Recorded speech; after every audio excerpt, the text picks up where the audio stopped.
Hello दोस्तों, welcome to Constance mind. आज की इस वीडियो में आपके लिए बहुत ही इंपॉर्टेंट टॉपिक है पीएचडी इंटरव्यू। अगर आप पीएचडी इंटरव्यू देने वाले हैं तो ये वीडियो आपके लिए बहुत ही ज़्यादा इंपॉर्टेंट हो सकता है। वीडियो को पूरा देखिएगा बिना स्किप किए।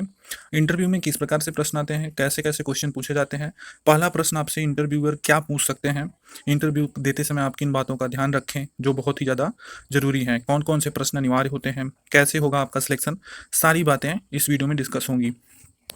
तो वीडियो में आगे बढ़ने से पहले आपसे निवेदन है कि चैनल को आपने सब्सक्राइब नहीं किया तो प्लीज़ करके बेल आइकन को प्रेस कर लें। नेक्स्ट आगे बढ़ते हैं हम वीडियो की तरफ। यहाँ पे हम डिस्कस करेंगे कि किस प्रकार से बात होगी और कैसे कैसे इंटरव्यू दिया जा सकता है। तो PhD interview, in this video we are discuss about some most important information regarding PhD interview.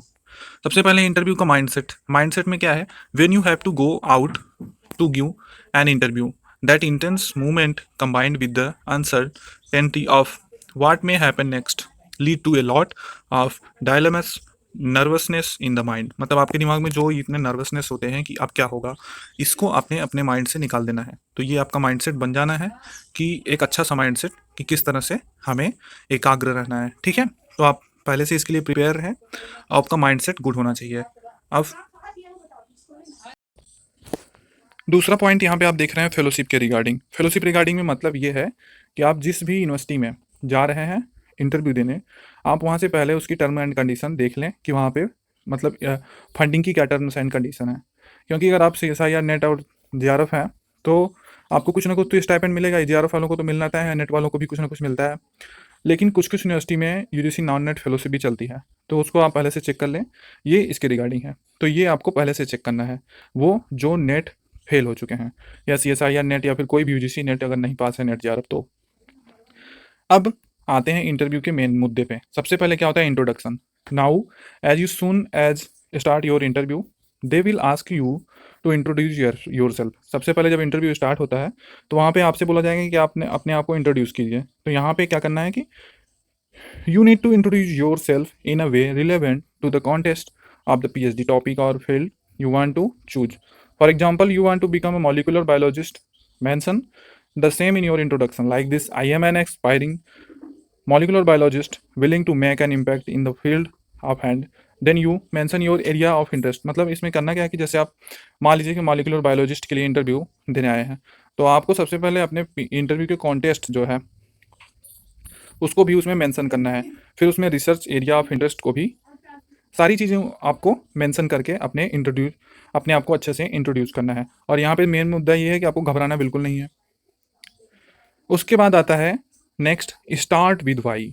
Introduction के समय फर्स्ट इंप्रेशन होता है, आप ये ध्यान रखें कि first impression is the last impression. ठीक है, फिर उसके बाद आता है स्टार्ट विद वाई। मतलब when you attend an interview they definitely ask you why do you want to do a PhD in this topic. जब वो जान जाएंगे अपने आपके रिसर्च टॉपिक को, क्योंकि आपने तो सब सबमिट करके रखा है, तो वो पूछेंगे कि आप भाई इस रिसर्च टॉपिक को क्यों चूज किए हैं, तो what is the reason behind it, इसके पीछे क्या कारण है, तो आपको इसका आंसर देना होगा। You have to be through about your research proposal और statement of purpose. There can also be question related to your motivation behind pursuing a PhD. Always be prepared to talk about your research interest in detail. You must also prepare yourself to talk about the prospectus of your research work. मतलब जो research topic आपने choose किया है उस पर आपको बहुत ही well interview देना है, बहुत ही अच्छे से उसके बारे में बताना है, उसको आपको अच्छे से पढ़ लेना है। आपने जिस टॉपिक को चूज किया है उस पर अच्छे से रिसर्च किए रहें। ठीक है, तो ये आपके लिए बेटर हो सकता है। फिर उसके बाद आता है लिटरेचर रिव्यू। यहाँ पे मतलब बात है कि through your previous research work, आपने अगर कोई रिसर्च वर्क किया है प्रीवियस तो उसके बारे में भी आप प्रिपेयर रहें, या फिर आपका जो प्रीवियस जो चाहे PG हो जो भी हो जिस सेक्शन से, उसके बारे में अच्छे से आप जाने रहें। अगर आपने कोई प्रोजेक्ट किया है तो उसके बारे में भी आप मतलब जो आपने दिया है डॉक्यूमेंट को उस पर तो आप पूरी तरह से क्लियर रहें कि ये डॉक्यूमेंट है, इसके बारे में अगर पूछा जाएगा तो हमें बताना है। सोसाइटल इम्पैक्ट, मतलब यहाँ पे you will get question related to the impact of your research work on society at large, so be ready to answer what would be impact of your research project on society. मतलब जो आप research करेंगे उसका प्रभाव क्या पड़ेगा society पे, इसके लिए भी आप बहुत ही अच्छा आंसर दें तो वो बेटर होगा। बिलीव इन योर सेल्फ मतलब now if you can't believe in yourself no one can believe in you. अगर आप अपने पे विश्वास नहीं कर रहे हैं तो कोई और आप पे करे ऐसी उम्मीद भी मत करना, ठीक है। The biggest investment you can make today is to hire mister tramp in your mind and fire mister doubter. मतलब जितने भी डाउट हैं वो आपको अपने माइंड से हटा देना है और जो राइट है उसी को रखना है, ठीक है। You need to reflect self confidence in every word. आपके सारे वर्ड्स में जो आप बोल रहे हैं वहाँ पे वो इतना कॉन्फिडेंट होना चाहिए कि इंटरव्यू में आपको लोग देखते रह जाएं। इसी पे आपका सिलेक्शन होगा। Believe in yourself only then this interview will be piece of cake, ठीक है। तो आपको बी कॉन्फिडेंट, आप कॉन्फिडेंट रहें, ठीक है। नेक्स्ट है what you will do after PhD. यहाँ से भी क्वेश्चन आते हैं।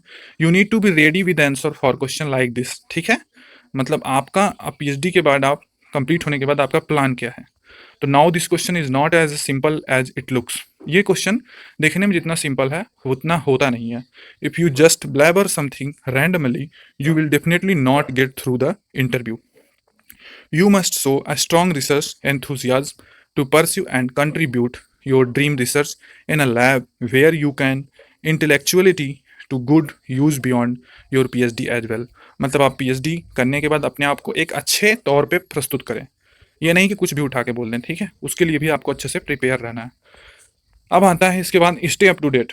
अपने आप को अपडेट रखें, करंट वर्क जो भी हो रहे हैं, जो भी इंस्टीट्यूट रिसर्च हो रहे हैं, जो भी है वेरियस नोटिफिकेशन जो कम आउट वेरियस इंस्टीट्यूट, जो भिन्न भिन्न इंस्टीट्यूट से नोटिफिकेशन आ रहे हैं वो, और आपका करंट अफेयर्स वगैरह से जो क्वेश्चन होते हैं उनके बारे में ही में भी अपडेट रहें। Keep regular question answer handy, ठीक है। अब यहाँ पे be ready to answer some typical question such as identify your strength and weakness. ये बहुत ही टफ क्वेश्चन होता है। वाई मतलब अपनी कमजोरी और स्ट्रेंथ को आप बताइए। Why have you chosen to study PhD at a particular university. आपने इस यूनिवर्सिटी में पीएचडी के लिए क्यों, आप यहाँ पे इंटरव्यू के लिए क्यों आए, ये भी पूछ सकते हैं। What is the biggest challenge, आपका बहुत ही मेन चैलेंज क्या था जब आप पीएचडी कर, मतलब आप जब पीएचडी करें तो आपके लिए मेन चैलेंज क्या था, ठीक है। पीएचडी करने के दौरान, पीएचडी के लिए यहाँ पे अप्लाई करने के दौरान मेन चैलेंज क्या था। मोस्ट इंपॉर्टेंट थिंग और क्या है उसको भी सुन लीजिए। In case you don't know the answer to any question. अगर आपको किसी भी क्वेश्चन का आंसर नहीं पता तो पॉलिटिकली मतलब ईमानदारी से आप नो बोल दें इंटरव्यू कमेटी को। नेवर इवर ब्लैबर समथिंग एमलेसली, ठीक है। मतलब घुमाने फिराने का मतलब यहाँ पे दोस्तों साफ है कि आप घुमाने फिराने का प्रयास बिल्कुल मत कीजिए। जो आपको नहीं पता है, no sorry sir, sorry sir, इस तरह से आप बोल सकते हैं। मतलब सॉरी सर बोलते हैं तो इसका मतलब ये भी हो जाता है कि शायद आपने सुना नहीं। तो सीधा सीधा बोलिएगा no sir I don't know, ठीक है। और भी एक विनम्रता से, मतलब अपने आप को नो बोलते समय इतना विनम्र रखिए कि अगला आदमी आपको समझ जाए, ठीक है। तो इंटरव्यू के दौरान अपने आप को किस तरह से प्रस्तुत करें, इससे रिलेटेड अगर किसी को कोई परेशानी है तो आप सजेशन भी दे सकते हैं वीडियो के लिए और कमेंट में पूछ भी सकते हैं। हालांकि हम आपके छोटे भाई की तरह हैं, हम आपके लिए रिसर्च करके ही टॉपिक लाते हैं, रिसर्च करके ही वीडियो बनाते हैं आपकी मदद के लिए। वैसे मैं आप लोगों से बहुत बड़ा नहीं हूँ, आपसे छोटा ही हूँगा। जो पीएचडी कर रहे हैं उनसे तो मैं बिल्कुल ही छोटा हूँ, ठीक है। तो आपको वीडियो अच्छी लगी तो प्लीज़ सब्सक्राइब करके बेल आइकन प्रेस कीजिएगा और ऐसी वीडियो आपको मिलती रहे इसके लिए कमेंट में कुछ ना कुछ ज़रूर बोलिएगा। धन्यवाद।